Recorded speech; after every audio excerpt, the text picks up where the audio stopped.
नमस्कार मंडळी. नैसर्गिक शेतीच्या माध्यमातून जल जंगल जमीन संवर्धन करण्याच्या आपण एक भाग 2 आणि आता हा भाग 3 आहे.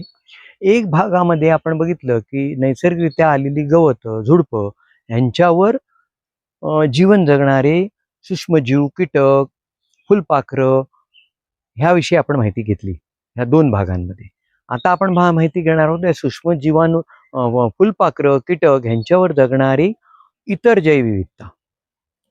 ह्यात बेडूक आहे, ह्यात साप आहेत, ह्यात सरडे आहेत, ह्यात घोरपड आहे, ह्यात मुंगूस आहे, ह्यात मोर सुद्धा आहे आणि विविध पक्षी आहेत.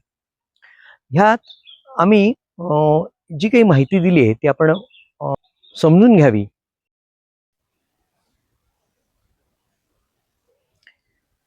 ह्या सर्व खारुताई पहा किती स्वच्छंदपणे बागडतायत.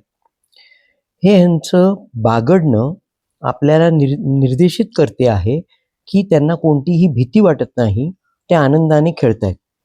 हेच बागेची सकारात्मक ऊर्जा दर्शवते.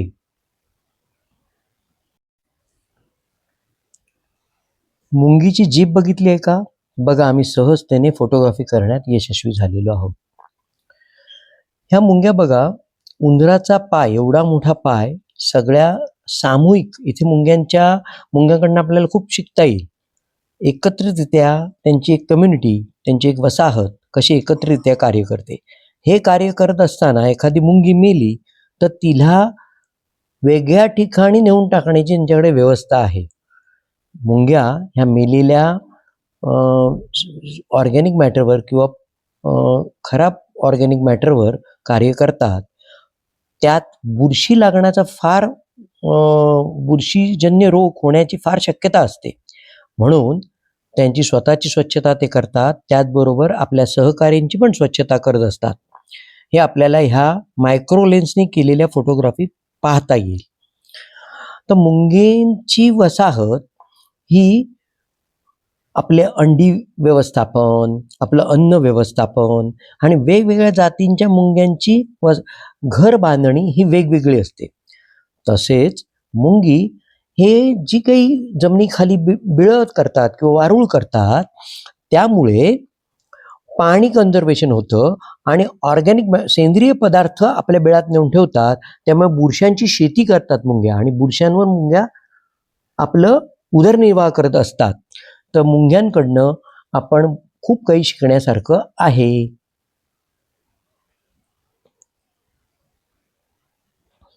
बेडूक हा शेतकऱ्यांचा मित्र म्हटला जातो, कारण मॅक्झिमम वनस्पतीवर येणाऱ्या किडींचं नियंत्रण हा बेडूक करत असतो.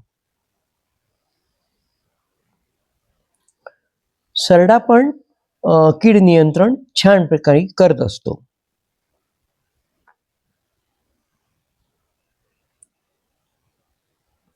आमच्या बागेत विविध प्रकारचे विषारी बिनविषारी साप आहेत.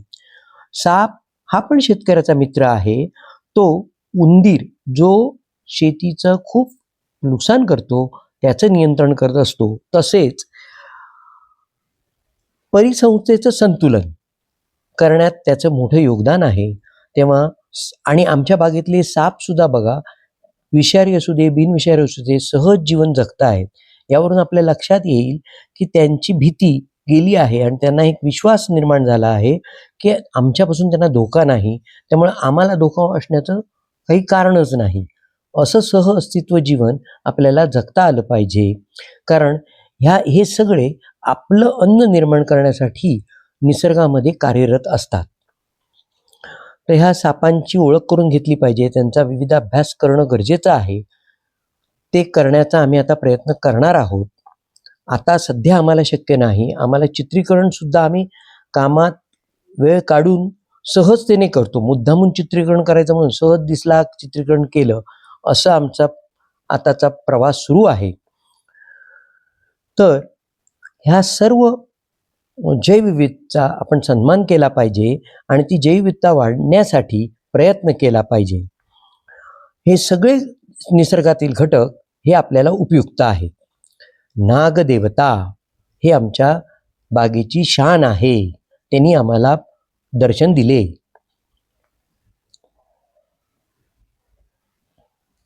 मुंगूस हे सुद्धा एक आणि घोरपड ही दोन्ही अन्न साखळीतले महत्त्वाचे घटक आहेत. ते खालील अन्न साखळी संतुलित राखण्याचे काम करत असतात. आमची बाग MIDCच असून सुद्धा घोरपडीचे दर्शन आम्हाला होत आहे. गेल्या वर्षी घोरपडीचं दर्शन झालं, ह्या वर्षी मोरांचं दर्शन झालं. घोरपडींच्या पिलांचे संतुलन मोरांकडनं होते.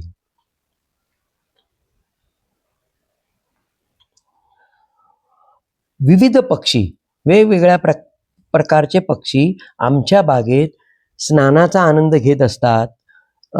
त्यांना अन्न मिळते, त्यामुळे त्यांची वेगवेगळी घरटी आहेत.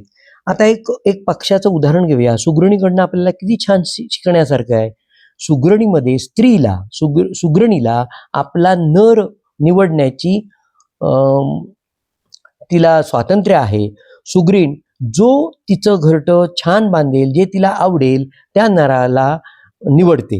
ह्याच्यावरनं काय कळतं की पुढची पिढी सक्षम होण्यासाठी त्या नराची क्षमता काय आहे हे सुगरीण पहिलं तपासून बघते. त्यानंतर त्याच नराशी मिलन करून पुढची पिढी सक्षम आणि कौशल्यप्रधान तयार करते. हे असं पक्ष्यांकडनं इतर घटकांकडनं आपल्याला शिकण्यासारखं खूप आहे. निसर्गात ह्या गोष्टी फार छान सहजतेने घडत असतात. आपल्याला फक्त निरीक्षण करून त्या निसर्गाला समजून घ्यायला पाहिजे आणि आपल्या जीवनात त्या गोष्टी आचरणात आणण्याचा प्रयत्न केला पाहिजे. हा आहे सनबर्ड. ह्या सनबर्डनी आमच्या स्वयंपाकघराच्या बाजूला घरटं बांधलं आहे. त्या घरट्यात आता त्यांनी 3 वर्षी तो पिल्लं घालतोय आणि पिल्लांचं पोषण करतोय. त्याला इतकं ते वातावरण सुरक्षित वाटतंय. हे आमच्या बागेचं समाधान आणि सुरक्षितता प्राप्त करून दिल्याबद्दलचा आम्हाला एक आनंद होतोय आणि त्यातनं आमची आत्मिक प्रगती होते. आम्हाला सच्चिदानंद मिळण्यासाठीचा प्रवास हा सुखकर होताना दिसत आहे.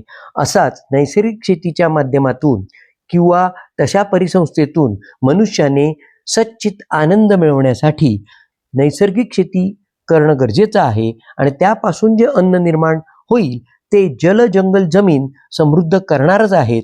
त्याबरोबर मानवाचा आंतरिक विकास पण साध्य होणार आहे. आता हे सर्व आम्ही डॉक्युमेंटेशन केलेलं आहे. 2005 पासून आम्ही हे प्रयत्न करत आहोत. आज 20 वर्षानंतर ही सगळी बाग सगळ्या सहजीवनाबरोबर, सगळ्या अन्न साखळीबरोबर सहजीवन करताना आम्हाला खूप आनंद होत आहे. तो आपल्याला पण मिळावा ह्यासाठी आम्हाला कधीही संपर्क साधावा आणि आमच्या संस्थेला भेट द्यावी. त्यातून आम्हाला आलेला अनुभव आपणास सांगू. आम्हाला ज्या तज्ज्ञ मंडळींनी मार्गदर्शन केले त्याबद्दल आपल्याला माहिती देऊ. आज शेतीविषयी एक समस्या आहे, ती म्हणजे जंगली शॉपदांपासून शेतीचं नुकसान होते. पण आमच्या बागेचा अनुभव वेगळा आहे. पूर्वी माकडं शेतीची नासधूस करत होते. जसजशी नैसर्गिक शेतीची जैवविविधता वाढायला लागली तसं माकडांचं नुकसान करण्याचं प्रमाण कमी झाले. आता ह्या फिल्ममध्ये आमच्या बागेत विकसित झालेली जैवविविधता बघितली. मी व्यावसायिक शेतीत होतो, तिथून मला व्यावसायिक शेतीमुळे पर्यावरणाची हानी होते. त्यामुळे पर्यावरणाची हानी न होणारी शेती विकसित करायची होती. त्याला मला प्रेरणा दिली केतकी आणि मानसी यांनी. आणि त्यानंतर मी नैसर्गिक शेतीच्या माध्यमातून पर्यावरणाचं संवर्धन ह्या संकल्पनेवर संशोधन करायला सुरुवात केली. देशातील विविध तज्ज्ञांची कडनं माहिती घेतली आणि ह्या माहिती घेतल्यानंतर त्याला योग्य दिशा दिली. ती मला माझे गुरुवर्य श्री राजेंद्र श्रीकृष्ण भट काका यांनी. आणि आज भट काकांच्या मार्गदर्शनामुळे मी माझी संकल्पना पूर्ण अवस्थेत होताना पाहत आहे. गवतापासून नैसर्गिक पद्धतीने नारळाचं आणि नारळ बागेतील इतर फळझाडांचं कसं पोषण होतं हे आम्ही ह्या फिल्ममध्ये तुम्हाला दाखवलेलं आहे. आणि हे आता नारळाचं पोषण झालेलं आपण विविध माध्यमातून त्याचे काय फायदे होतात हे आता पुढच्या यूट्यूबमध्ये आपण पाहणार आहोत. तर प्रत्येक शेतकरी हा नैसर्गिक शेतीच्या माध्यमातून पर्यावरण संवर्धन करू शकतो. त्यासाठी काय काय माध्यमातून आपण त्या शेतकऱ्याला मदत करू शकतो याविषयी आपण पुढच्या भागात पाहूया. नमस्कार.